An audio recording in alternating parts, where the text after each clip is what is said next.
I think the criticism is less about the last 3 years and more about the last 2 months. Since that emergency supplemental was submitted, there was virtually no conversation between the White House and Congress about moving it, but more specifically about that aspect of it, the border security aspect, until word came about a week and a half ago now that the White House is willing to play ball on changes to asylum and other things. Well, I'm not going to get to the specific of what's being discussed here. I'm just not going to negotiate from the podium, obviously.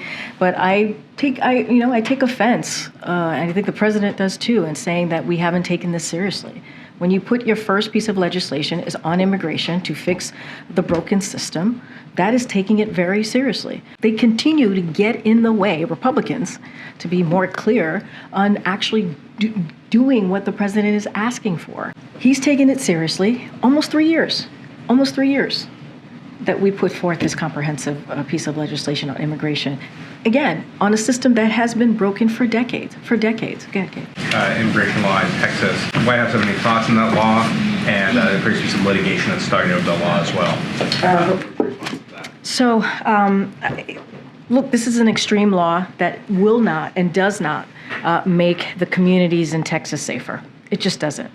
And I think to add to that is that it is very much in line with what Republicans, many Republicans like to do or tend to do, which is demonize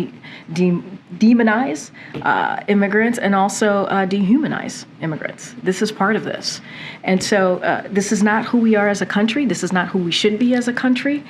Communities should not be individually targeted. This is something that Governor Abbott has done over and over again. There are plenty of examples that I've listed out from here before.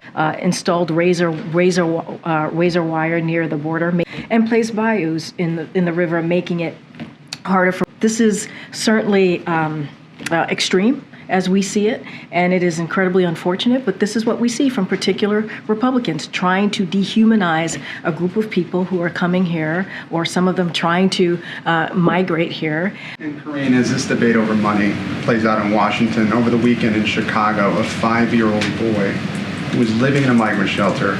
This is why we have taken this very seriously from day one when it comes to dealing with a broken immigration system. This is why the first piece of legislation that the president put forth was on immigration and doing everything that we can in a comprehensive way to deal with it.